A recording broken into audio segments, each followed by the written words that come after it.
Alright, just a little book review today. This one is called Modernism by Peter Gay. It's a nonfiction work about the history of the modernist art movement. Basically, starting in mid to late 19th century up until mid 20th century. It goes through, all the facets of art. Literature, visual arts, theater, architecture, music, probably missing some things there. So Peter Gay kind of starts off with, laying out the foreground of, or what, created the atmosphere for the modernist movement to develop into. And he credits Freud a lot with nurturing an environment that could produce these types of artists.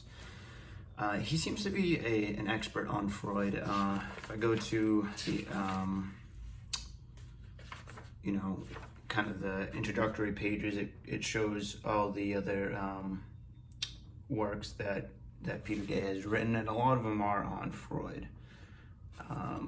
So Peter Gay seems to be a historian on different art movements, Freud, maybe psychology. Anyway, I can say that I learned quite a bit. I was entertained, primarily with the visual arts.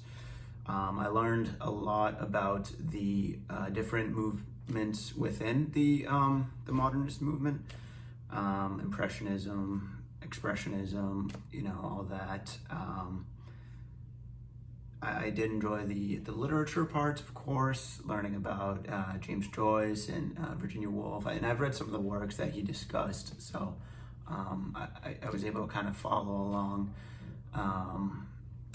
Who else? Kafka. I haven't read much of Kafka, but I do plan on delving deeper into him in the future. It kind of lost me a little bit in the middle of the book. Especially, with the architecture parts. It was a little bit too nuanced to hold my attention. A lot of the, even the film part, it just kind of got a little bit tedious and long. The book is kind of long, it's 500 pages. It moves fairly quickly in some parts, but I won't say that I couldn't put it down or anything like that. If you want to take a look at how, it's not too thickly printed. The pages move pretty fast. But yeah, I've always been interested in learning about history of art movements and whatnot.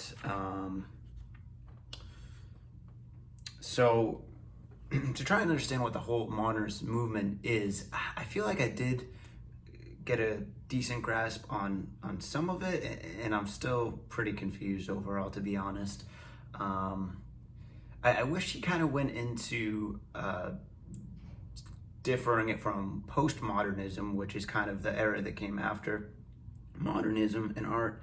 And I don't know if we would consider it to be still in the postmodern era.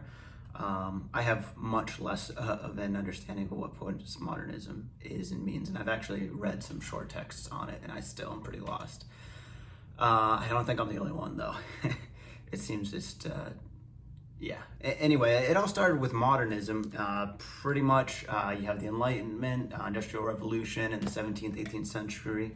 The Romantic movement, which was a big art movement, which was kind of a rebel against the Industrial Revolution, rationality, and the Enlightenment. All these things that were coming into the modern world. And Romanticism's kind of about going back to nature in a way. You've got Rousseau with the noble savage ideas and whatnot. I think I have a better grasp of what the Romantic movement is. Of course, I would still like to learn and educate myself more. But okay, so modernism comes after all that, kind of starting with Charles Baudelaire. I don't know how you say his name. In about 1860. Also, Flaubert with Madame Bovary. His, I think it was his first novel. I don't know if I should say that. I'm not sure about that, but probably his most well-known novel. So yeah, modernism is kind of about breaking with the old and breaking with traditions. It's all about making it new. And he kind of goes, Peter Gay goes into a lot of that, kind of just describing the theory of what makes modernism a cohesive movement, what makes it separate from another movement.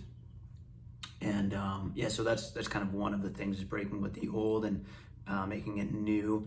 And I can kind of understand that in some sense. Art doesn't have to be necessarily tied to history or tradition or even morality or religion, for that matter, which a lot of art kind of up into the middle of the 19th century was kind of based on, like, it had to have a purpose, rooted in something historical or traditional. Correct me if I'm wrong. That's kind of my understanding, what I got from this novel, and it kind of makes sense to me from the classic works that I have read or experienced, mostly coming at this from a literature perspective, because I've read a lot of books, but in terms of theater, film, music, art, I'm a little bit less well versed.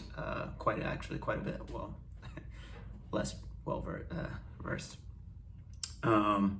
So yeah, I can understand where they're coming from, trying to make everything new and all that. Like, for example, Leo Tolstoy, some of his works are a little bit too overly moralizing, especially some of his later short stories, and I can understand Chekhov with just trying to write a beautiful story. It doesn't have to have this meaning to it. It's art for art's sake. Oscar Wilde, again, he kind of goes into Oscar Wilde and the whole art for art's sake part of what makes modernism. It's just creating beauty in all its different forms for that purpose alone, not to try and convey some moral idea or connect it with history or yeah. So that's kind of my understanding of, after reading this book, of what modernism means. And it does seem like it went a little bit too far, in my opinion. I just don't understand. I think the guy's name is Marcel Duchamp. And I also don't really understand what he's trying to say about Duchamp in this book. It almost looks like he was trying to end art in a certain way. And so I don't know if he's actually, if Peter Gay is actually a supporter, I don't know if that's the right word, of Duchamp, or if he thinks that Duchamp should fit inside the modernist movement. I guess he's an interesting character, but I just don't understand him. I don't understand the Dadaists. It just seems like madness and just trying to confuse the audience. And there is a lot of disdain for the bourgeois, the Philistines in this book. Even, I think, the middle classes, not in this book, but from the modernist perspective, from a lot of these artists. It's kind of an elitist movement in a sense. At least that's, again, my understanding from after reading this book. What else? Yeah, so like I was saying, it just seems like it got a little bizarre there for a while. You've got James Joyce with Finnegan's Wake, try making sense of that. You've got Jackson Pollock with his drip paintings. Again, try making sense of that. Kandinsky. I mean, the Impressionists, I guess I can follow a lot of the early part of the modernist movement and appreciate a lot of the early writers and early artists, but then it just gets a little bizarre and just out of control. And I liked learning about Picasso in this novel, and it talks about how he was such a like actually well-trained artist, painter. And it kind of reminds me of a quote. I think this is Jimi Hendrix. You have to know the rules before you can break them. And I think it's possible that some of the artists were breaking the rules. They didn't learn the rules. They didn't learn how to become great artists in, maybe a more conventional way before they started getting all experimental. And so some of it's either over my head or it's just not my style, or maybe it's not many people's style. And I think a lot of people can relate to that. There's a lot of criticism of contemporary art. Just, what is it? It's just harder to appreciate. And certainly some of these artists were trying to make their work harder to appreciate. Again, that's tough for me to wrap my head around. I like artists trying to make something beautiful, trying to write something beautiful or meaningful. Again, I don't think we have to separate meaning from art, but it's okay to do so. And so, yeah, don't want to ramble too much on this one, but yeah, I did enjoy it. And it's possible I could see myself going back and reading this again. I was not able to comprehend as much of it as I would have liked to.